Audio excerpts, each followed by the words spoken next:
Hi guys, MrRoflWaffles here. I'm gonna be honest with you.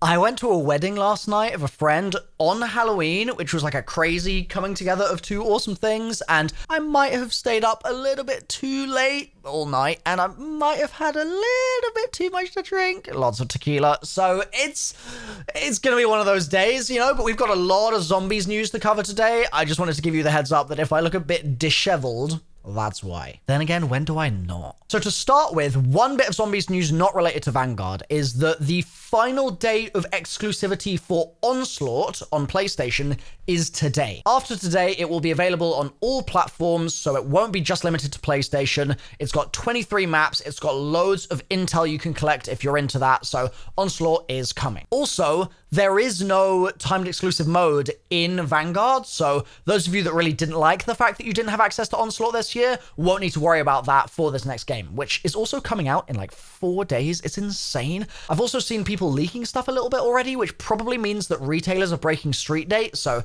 if anyone wants to send me an early copy, hit me up. But on to Vanguard Zombies and this massive info dump that we've got. We're going to be talking about the Covenant system. We're going to be talking about how the map changes as you play. We're going to be talking about when the Easter egg is going to be, because the Easter egg is not going to be at launch, which is, oh no, I'm really worried people are gonna flip out about that. Let's get into it. We'll begin with Dark Aether entities and their associated artifacts. Now, I've already made a video talking about the fact that I thought the kind of point of that system was to make it so that the operators, the playable operators, don't actually need to comment on the world, have loads of in-depth conversations, to tell us about their families, to do all of those things that really make us relate to them, because it would be those old ones, those elder gods, that would actually be doing that job for us. They'd be the ones quipping with funny remarks. They'd be the ones that would be much more easy to get new VO for as they release new maps, all those sorts of things, okay? I made a whole video about that. It's linked on my channel. Treyarch is now basically confirming my hypothesis, I guess, there. Specifically, they say, in addition to gameplay benefits, because obviously those are tied to the field upgrades too, the entities serve as in-game characters in their own right.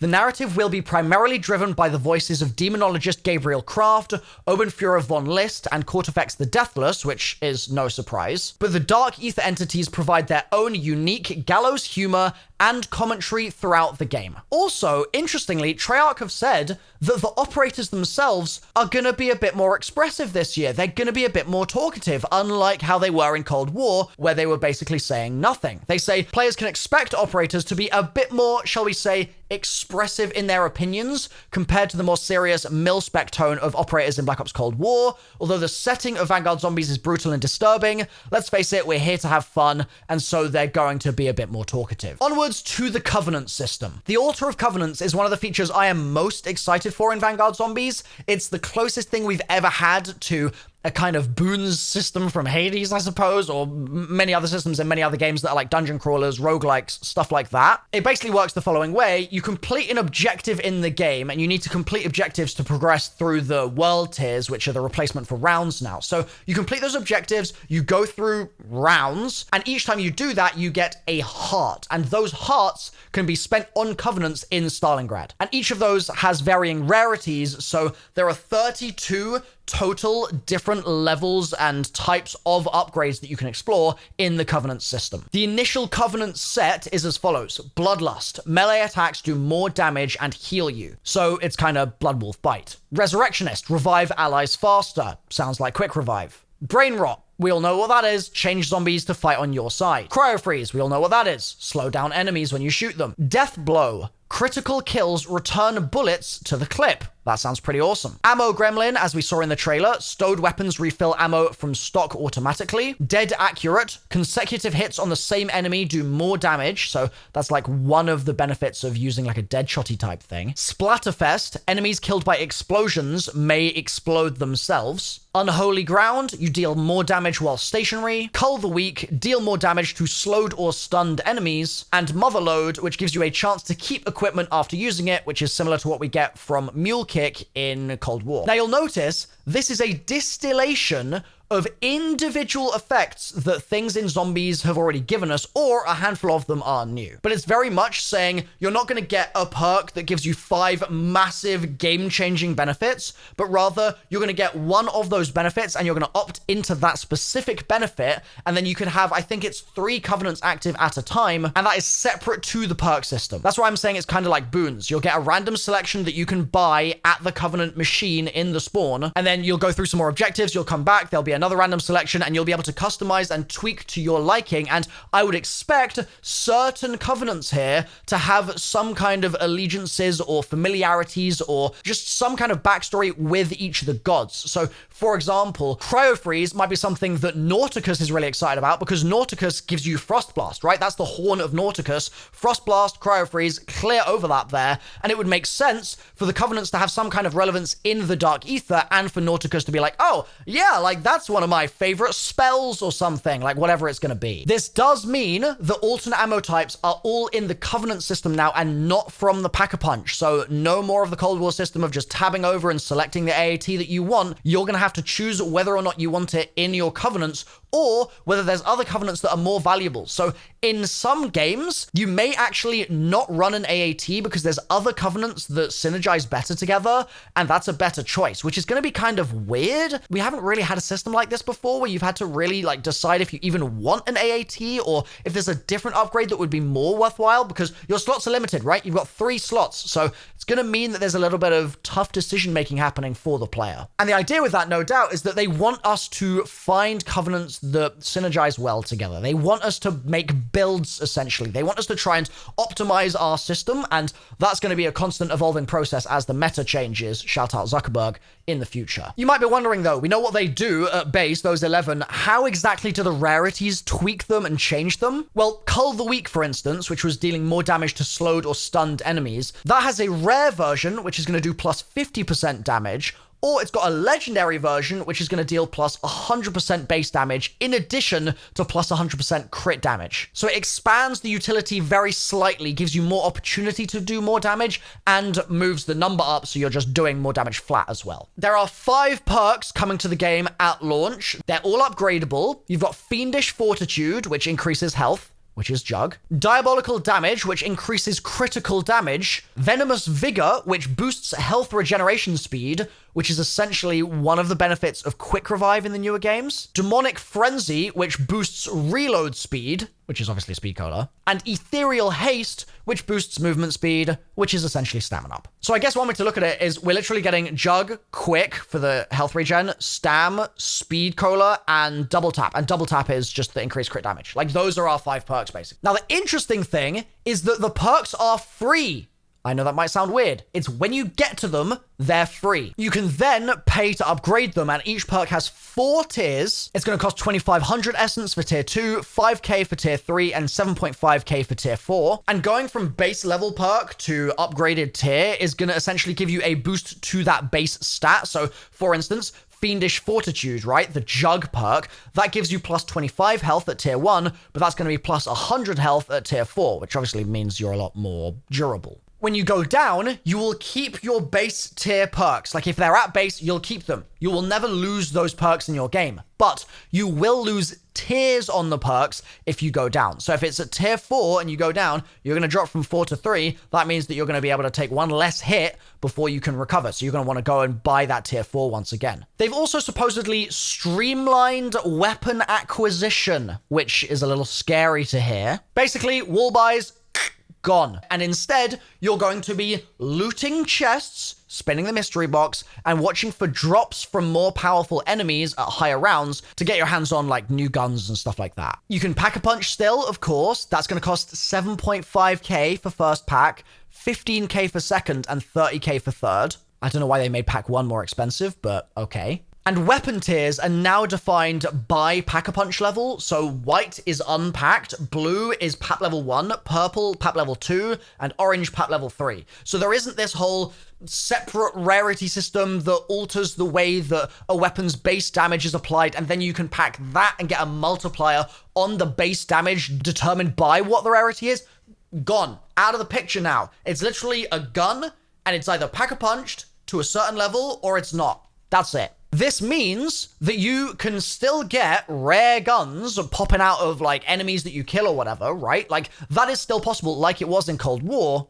But when you get a legendary from like a crate or something, when you do an Easter egg in this game, it's just going to mean that it's already triple packed. That's what that is going to mean. Similarly, rare guns in the box come out orange rarity. That means they're already triple packed. Similar to Cold War, you have a loadout when you spawn into the game. It's not just you have a cult and you got to figure things out from there. This I'm kind of surprised by, I think, because it makes it a little bit less like the roguelike vibe, I guess. It's like they were like, oh yeah, let's do all the roguelike stuff, but let's not do too much of it. But I guess also like having some ability to customize your loadout initially is not necessarily a bad thing. So I don't know. I think this is fine. You will have to obviously pack a punch when you go into the game and stuff. Like you can't spawn in with a packed weapon. So there's that at least. Also, the play space can get bigger and smaller depending on RNG, which sounds a little funky, but basically, let's say you're in Stalingrad, right? Stalingrad, I don't know which of the two it is. You teleport to Shinonuma. You might have just a tiny little corridor in Shinonuma to play in, or you might have the entirety of that central hut.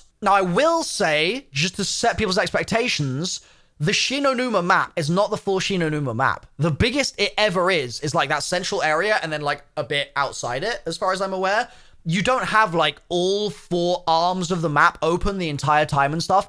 I believe it's literally like the middle. That's kind of what we can play at most for Shinonuma. I could be a little wrong about that. I am basing this on like some leaked stuff, so your mileage may vary. That might change in future, but just want to set expectations. Don't expect it to be the entirety of Shino. There's also a new Damned theme, just as there was for Cold War, and I'm going to be honest, I think the Cold War Damned theme started off as my least favorite one ever and ended up being one of my favorites ever. The Damned theme in that game is just so unbelievably good. I've used it in so many videos. It's got this creeping, unsettling vibe to it. It's just fantastic. Okay, let's talk about the Easter egg not being in the game at launch, because, oh man, that's a bit of a disappointment from my perspective. Treyarch says, starting on December 2nd, so bear in mind that is already a month after launch, new Zombies content and features will begin to roll out in Vanguard. So that's Season 1 rolling out, and we've already learned that that means the following. That means 1 new objective. So we've got like Blitz and Holdout and stuff like that right now. It's 1 new objective,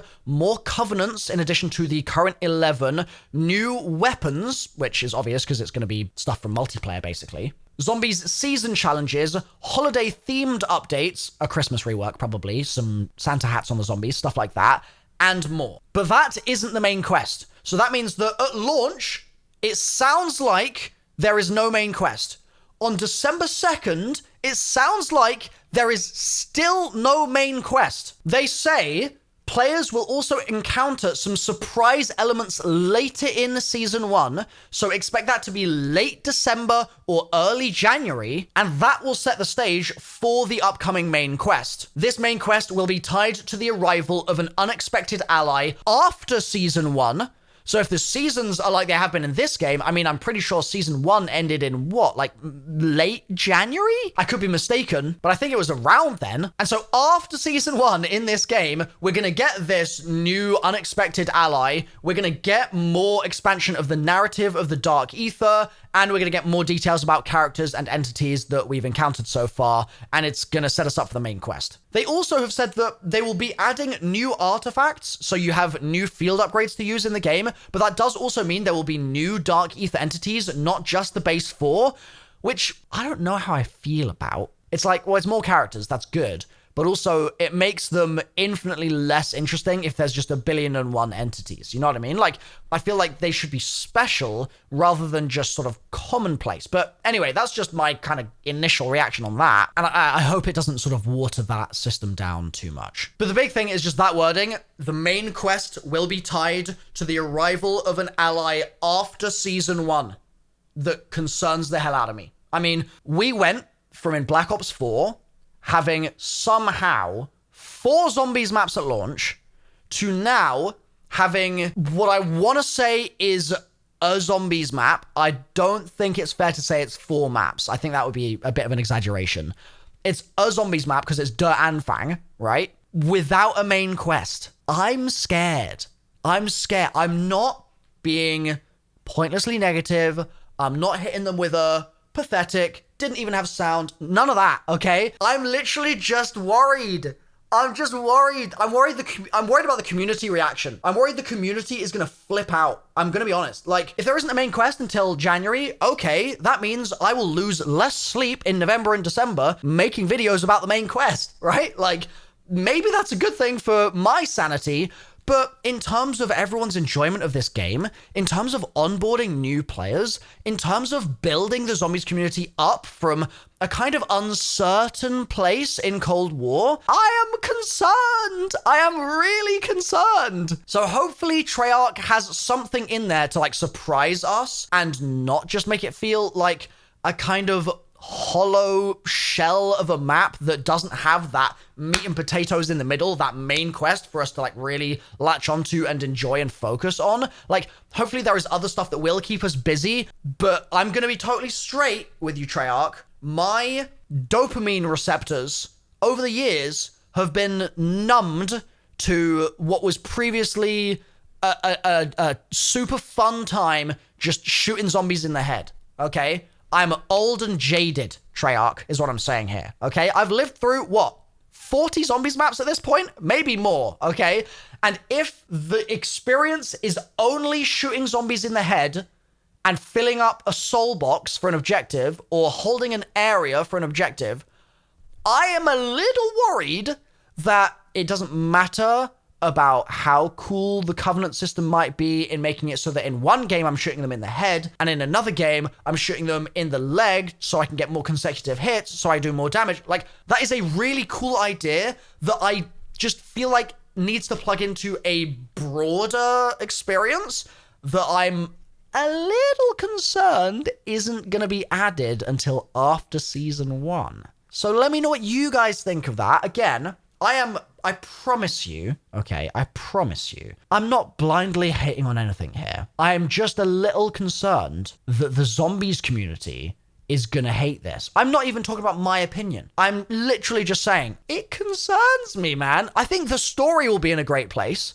Like, for me, my personal obsession has always been with the story, right? So, like, I actually think I'm gonna have a great time with this game. I'm really looking forward to it. It's just the other things. But Treyarch proved me wrong. I'm actually excited to be proven wrong. I really look forward to it. I'm looking forward to the game anyway. I'm just a little concerned. So let me know what you think in the comments down below. I'm going to edit this video now and get it up ASAP so we can talk about this. Thanks for watching. See you next time. Bye for now.